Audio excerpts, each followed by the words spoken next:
This video has been brought to you by DataVinci Analytics Agency. So this is the home page for Google Tag Manager. Nothing complicated over here. We have mainly two options if you want to install Google Tag Manager. The first one is sign into Tag Manager and second is start for free. Start for free has two buttons. So as I said, nothing complicated. If you click on sign into Tag Manager, so whatever is your default Google account that you are signed in with presently, so Google Tag Manager will show you all the accounts that this particular ID has access to. If you want to change the ID, you can simply click over here and change the ID, and you will get to see the accounts that ID has access to. So these are the accounts that you already have access to, but if you want to create a new account, a fresh account, then you can click on fresh account. So you will get a form over here.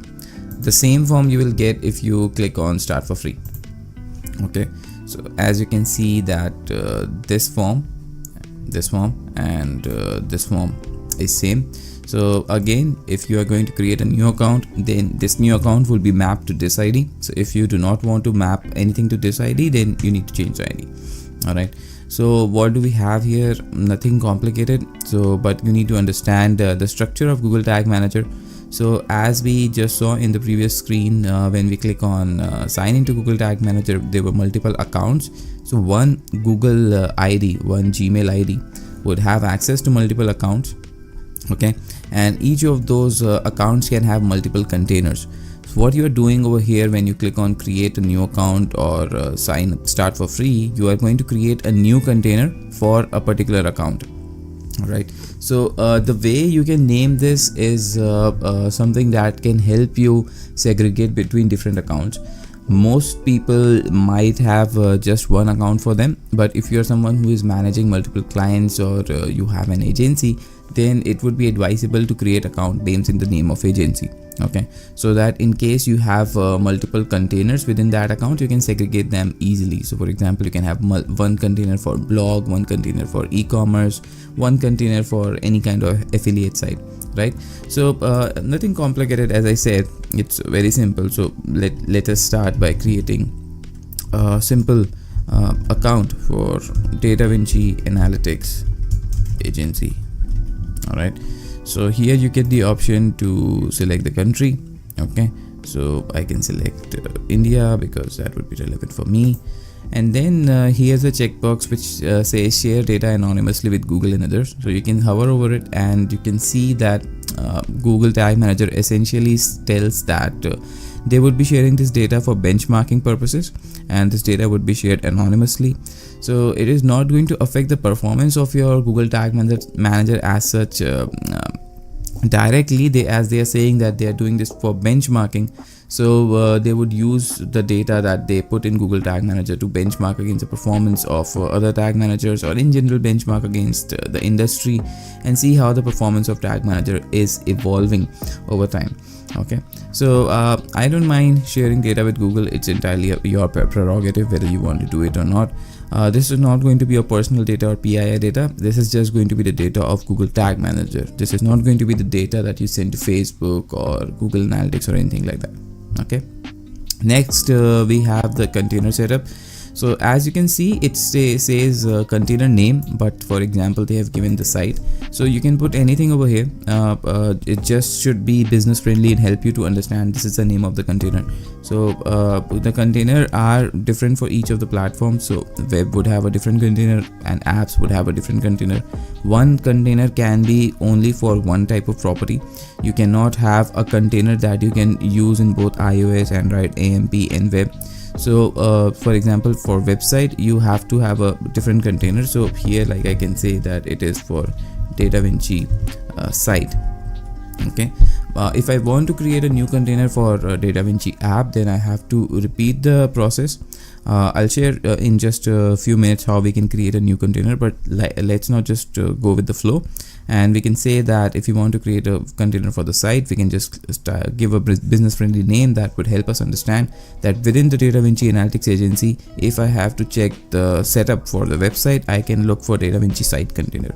Okay, so I'm selecting web over here, and if I click create, this message comes, which is just a policy agreement or service agreement by Google. You can go through it in detail if you want to understand what it covers and what it does not cover. And if you accept it, just click on this checkbox at the bottom and click on yes.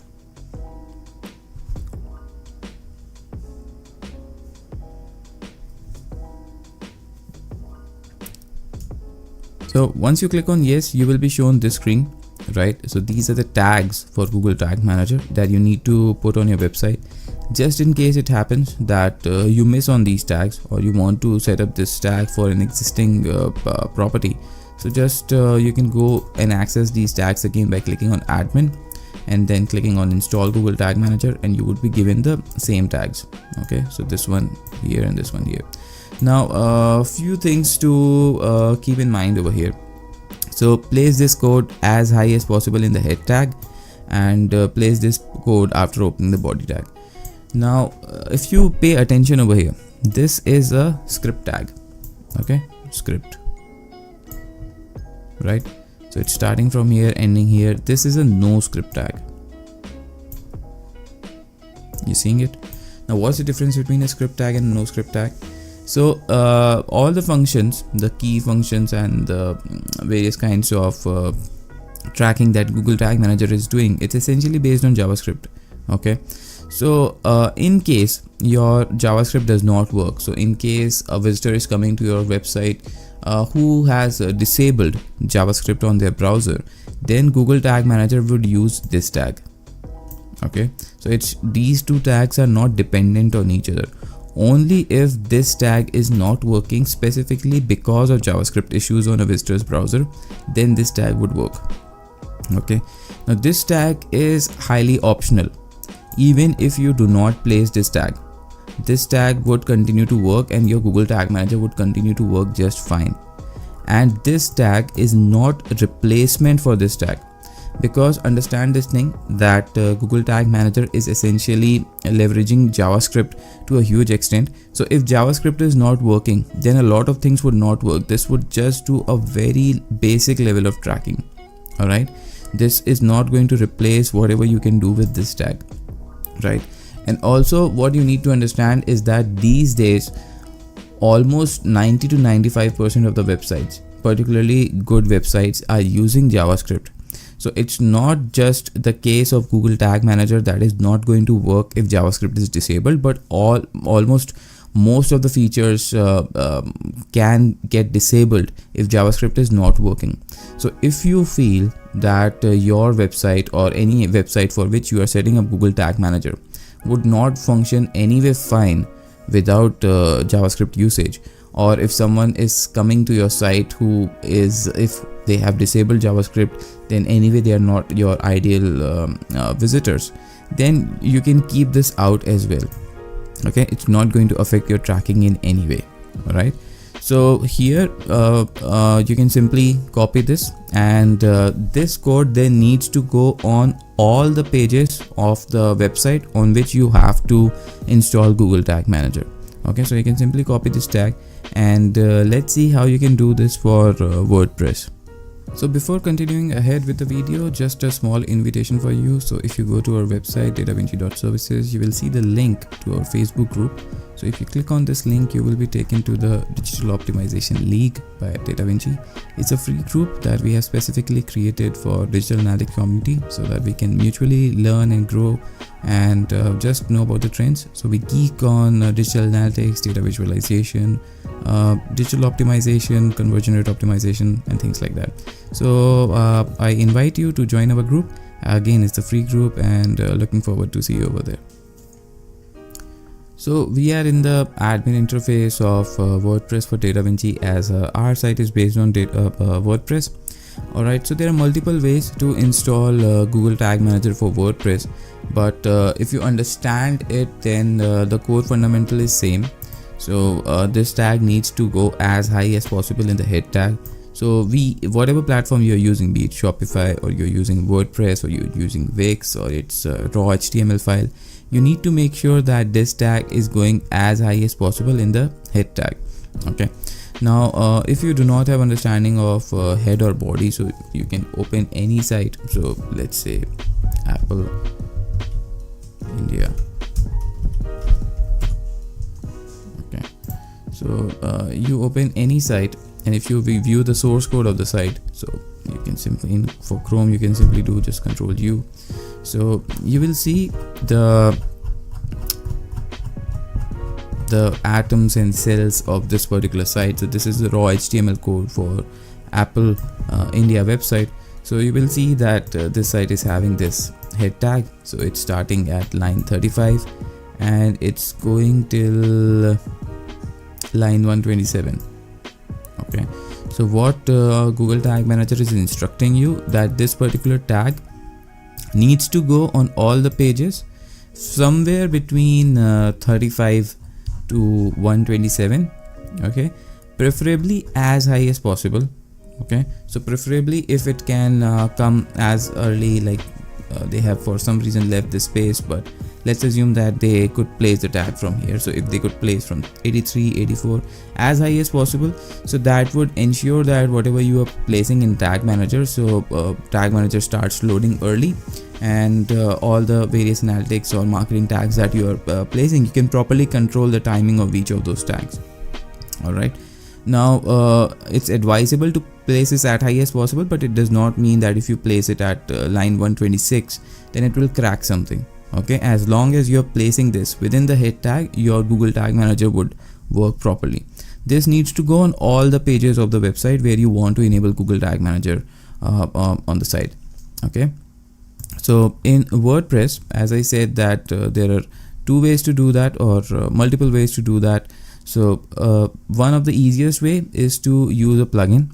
Okay, so I'll show you the plugin that I am using.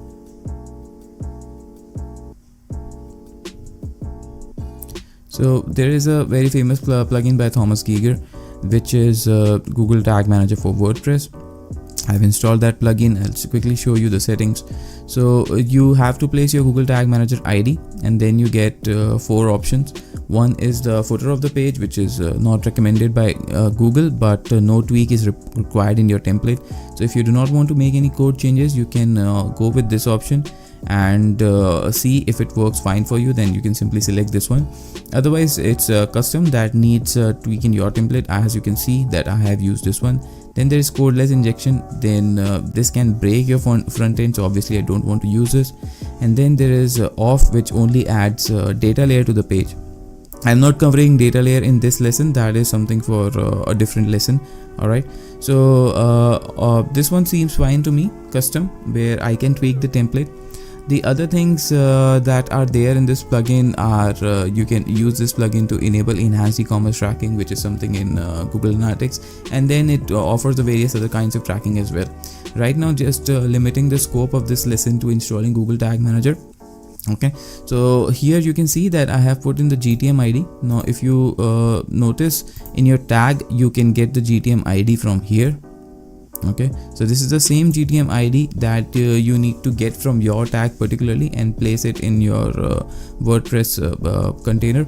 So if you want to get this ID again, then you can click on workspace.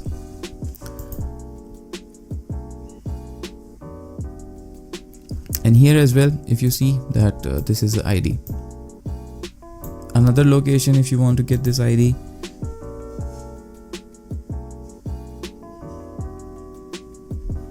So here, as you can see, each container is having its own ID. Okay, like this is having its own ID. So you can select the ID from here, and that's the same ID that we are going to paste over here. Okay, now it mentions needs tweak in your template. So this is a tweak. So this is the code that you need to place in your body tag. Okay, so how do you access the body tag in WordPress? You simply need to look for your theme editor. So if you go to appearance, and in some it is editor, in my case, in my theme, it's theme editor. All right, and then you need to look for header.php. Okay, so here, as you can see that this is where the body tag is starting, at line number 23, and here is the same tag that I have pasted. So you can paste the tag over here and just click on update file, and that tag would get enabled for you. If you do this properly, Google Tag Manager would get enabled for you. All right. Now, if you are someone who for any reason cannot go ahead and use this plugin, or for you are not satisfied with the performance of the plugin, or in general you are someone who does not want to do it with the plugin way, then what you can do, the same codes that we saw in admin, so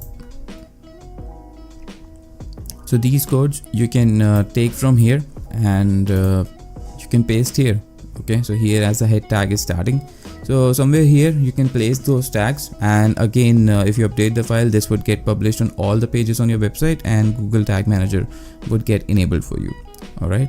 Another option to install Google Tag Manager is through the any kinds of header or footer plugins. So there are multiple plugins who do that.